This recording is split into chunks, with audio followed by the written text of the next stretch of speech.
Hey folks, Yishai Fleischer here. I'm in the field in a project with Hayovel, with my good friend Nate Waller. Nate, you told me that you had a conversation with an Arab recently down below, close to Shechem, to so-called Nablus. Is that right? That's right. That's right. What happened? Yeah. So it was kind of a wild conversation. He tells me through the conversation. He says this is Muslim. This is a Muslim land, Muslim country. I said, well. I said, wait, no. I said, it was a Muslim. Muslims were here, but no, it's becoming Jewish. Like more, every war, every time, like the Jews are populating more and more, and actually the Arabs are decreasing somewhat. Like it's becoming more and more populated by Jews.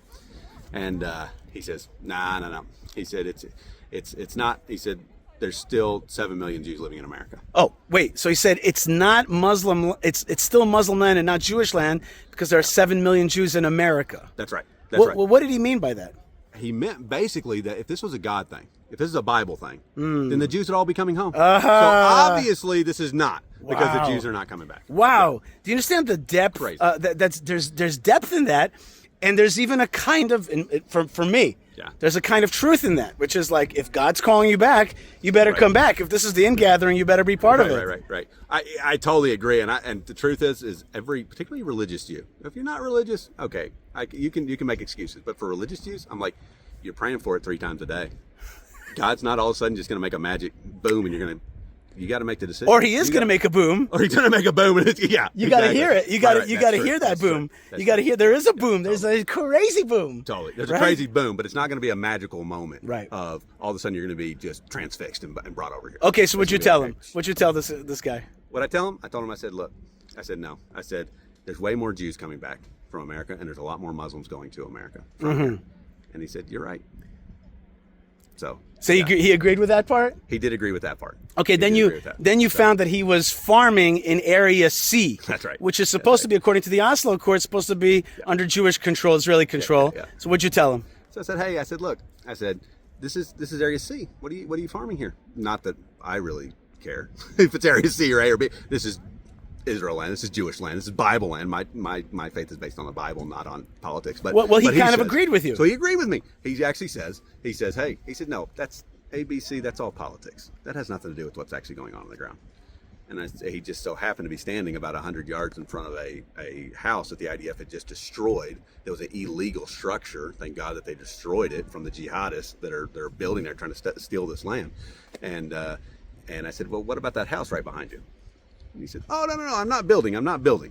So I'm not building, I'm just farming. I'm just farming. Right. Yeah, right. So he's taken over the land because, so understand, I understand from him that he was very wise. He said to you 2 things. He's like, he caught you or Israel on 2 lies. Because he says, well, if it's yours, then why aren't you coming back? And then like, okay, there's political stuff, but on the ground, I'm taking this land over. Yeah. So he was like, I'm taking care of business. And if you want to make your claim, you better take this land and come home. That's right. Yep, absolutely. The other thing that I've realized recently, it was from Rabbi Yehuda Glick that was telling me, it clicked with me. He said, it's not about the 6-day war. It's not about this war in Gaza. It's not about all these things are, miracle, whatever. We see all this stuff happening and all that. But it's about the small actions that are happening right now. That's what changes the future. The war doesn't change the future. The war just gives us the opportunity to be able to act and change the future. That's right. If the 6-day war happened and nobody came in here and built a single house, we would have a jihadist state right here. But because that first house was built, because that first tree was planted, because that first vineyard came in, that changes the narrative today. That now.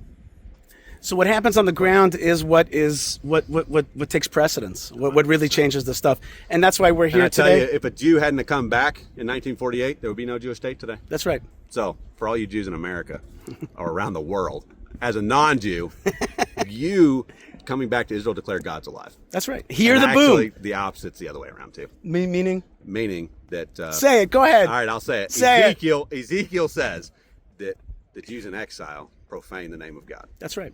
And that the Jews returning home bring glory to God's name. That's right. Sanctify God's name. Yeah, that's right. Sanctify God's name. Nate Waller from Hayovel, from Israel Guys and the Cowboys. That's right. And working together with me on the Biblical Highway and beautifying a hill today in Judea. Thank you so much. And may truth ring forth and resound from the nations, from Israel, and from God's dream, which is coming to fruition here in the land of Israel. God bless you. Thank you.